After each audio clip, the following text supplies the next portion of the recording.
मित्रों, मैं ब्रह्मा जी भक्त पटना हाई कोर्ट अधिवक्ता आप सभी लोगों के लिए डे बाय डे नए नए वीडियो लेकर आते रहता हूं और इसमें भी कानून से विशेष वीडियो लेकर आते रहता हूं कि आप कानून की विशेष जानकारियां पाएं और जीवन में आप कानून की अड़चनों से, आप उलझनों से आप निजात पाएं और अपने जीवन में सफल रहें। तो आप जय हो ब्रह्मा जी चैनल पे आए, इस चैनल को लाइक करें, सब्सक्राइब करें, कमेंट करें और हमेशा इस चैनल पे बने रहें कि आपकी कानून से संबंधित विशेष रूप से वीडियो और जीवन से संबंधित आपके सपनों को पूरा करने वाली इस पे वीडियो आप पाते रहें। तो आप इस चैनल पे आ जाने कि यूनिफॉर्म सिविल कोड क्या है, यानी समान नागरिक संहिता क्या है, क्या भारत में इसे लागू किया जा सकता है, लागू करना संभव है, और इसे शॉर्ट में कहें तो यूसीसी कहा जाता है। तो यह यूसीसी का प्रस्ताव क्या है, इसे यूसीसी के प्रस्ताव को क्या भारत में लागू किया जा सकता है, नागरिकों के पर्सनल लॉ को समान बनाना, यह जो है यूसीसी है कि सभी ये बिना किसी भेदभाव के सभी धार्मिक, लैंगिक सभी को समान ला उस पे लागू किया जाए। लेकिन भारत एक ऐसा देश जो है जो विविधता से भरा हुआ है। यहाँ हिंदू है, मुस्लिम है, सिख है, ईसाई है, क्रिश्चियन है, आपको जैन है, बौद्ध हैं, यानी सभी धर्मों के लोग हैं यहाँ हैं। और लेकिन पर्सनल लॉ क्या है, ये पर्सनल लॉ जैसे हिंदू, मुस्लिम, ईसाई, पारसी में तलाक, विवाह, गोद लेने की परंपरा अलग अलग है। पर्सनल लॉ जो है ब्रिटिश काल से सभी धर्मों के रीति रिवाज, ग्रंथों, धार्मिक किताबों के अनुसार वे जो है अब विधियों की वे प्रचलन रहा और उसी के अनुसार पर्सनल लॉ लागू किया जाता रहा। लेकिन आपराधिक विधि की बात करें तो सभी धर्मों के लिए एक ही समान जो है आपराधिक विधि लागू होता है। हिंदू और मुस्लिम लॉ की बात करते हैं तो ब्रिटिश राज के समय से भी आने के समय आ गए थे। तो हिंदू कोड बिल 1864 में एंग्लो लॉ बना था, लेकिन महिलाओं के लिए इसे काफ़ी भेदभाव माना जाता था। देश के आज़ाद होने के बाद बाल विवाह उत्तराधिकार वाले मामले में 1956 में बाल विवाह उत्तराधिकार संसद द्वारा लागू कर दिया गया और जिसे महिलाओं को भी पिता के संपत्ति में अधिकार मिल गया। उत्तराधिकार अधिनियम हिंदू, सिख, ये उत्तराधिकार नियम जो है हिंदू, सिख, जैन, बौद्ध सभी धर्मों पे लागू होता है। लेकिन कुछ इसके तबके जो हैं इसका विरोध करते हैं। मुस्लिम पर्सनल लॉ जो है इसे मुस्लिम समुदाय में विवाह, तलाक, उत्तराधिकार, शरीयत 1937 एप्लीकेशन एक्ट का पालन करता है और इसी के अनुसार इसे लागू किया जाता है। एक तबका जो है इसे महिला विरोधी बताता है, लेकिन 1917 में पर्सनल लॉ के तहत ट्रिपल तलाक को गैर कानूनी करार दिया गया। यूसीसी की मांग एक राजनीतिक मुद्दा रहा है। बीजेपी लेकर इसे बहुत आक्रामक रही है और इसे उनका एक एजेंडा भी है। 2019 में उन्होंने कहा कि इसे हम लागू करेंगे। तो इसे यह जो है यूसीसी जो है यूनिफॉर्म सिविल कोड, समान नागरिक संहिता लागू करना, ये भारत एक विविधता का देश है। लेकिन 1835 में जो अपराध से संबंधित हैं उसमें ये सभी जो है एक ही तरह से उस समय भी एक कॉमन क्रिमिनल लॉ लागू किया गया ब्रिटिश काल में भी। तो उस समय भी काफ़ी विरोध हुआ, लेकिन यह जो है क्रिमिनल लॉ लागू कर दिया गया।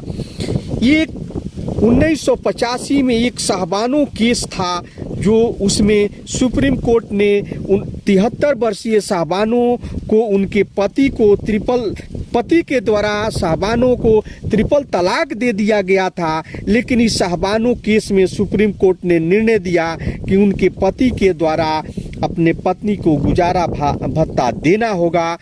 ऐसा फैसला सुनाया।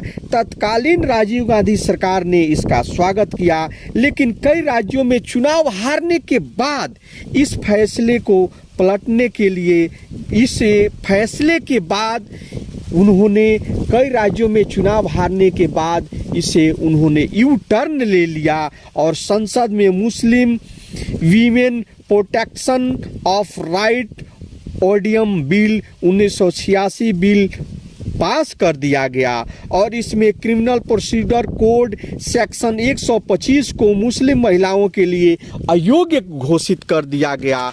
इस प्रकार से इसमें महिलाओं, बच्चों और परिजनों को गुजारा भत्ता दिया जाता है सेक्शन 125 के अंतर्गत, तो इसे अवैध करार दे दिया गया। लेकिन यह जो है क्रिमिनल प्रोसीजर कोड 125 जो है इसे जो है गुजारा भत्ता दिया जाता है। लेकिन अनुच्छेद 25 और 28 जो कहता है कि यह धार्मिक स्वतंत्रता का अधिकार इसमें देता है और सभी संप्रदाय के सभी धर्मों को अपना अपना धार्मिक समूह के अनुसार खुद निर्णय लेने का अधिकार देता है।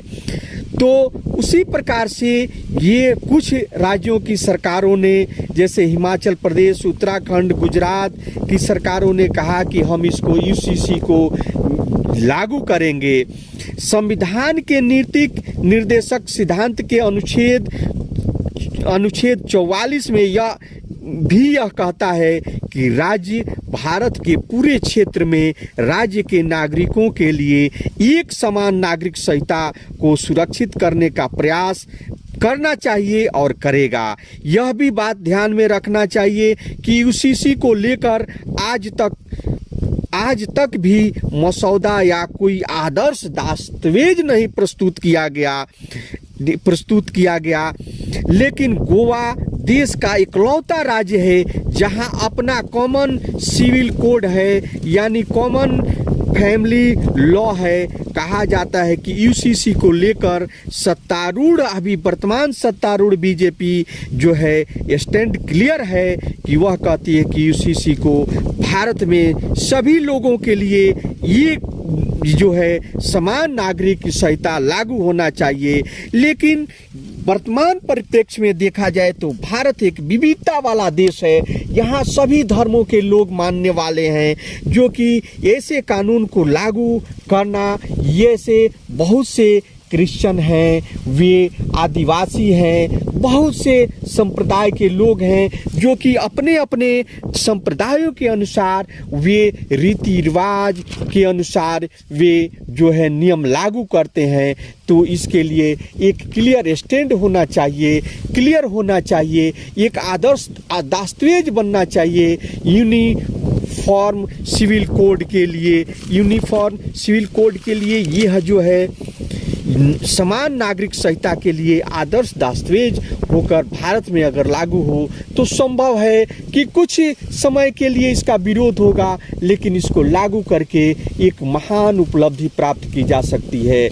ये अनेकता में एकता को पिरोया जा सकता है और भारत देश को एक महान आदर्श देश बनाया जा सकता है। तो मैं अपने हृदय की गहराइयों से आप सभी को धन्यवाद देता हूं कि आप यूसीसी का संबंध में पूरी जानकारी आप जान गए होंगे और भी कई विषयों पे आप कानूनी जानकारी जानने के लिए आप हमारे इस चैनल पे बने रहें और जानें, और हमेशा इस चैनल पे बने रहें कि आप नए नए कानून, नए नए तौर तरीके, नए नए रीति रिवाजों पे आप जानकारी प्राप्त करेंगे। तो मैं अपने हृदय की गहराइयों से आप सभी को धन्यवाद देता हूं। जय हिंद, जय भारत।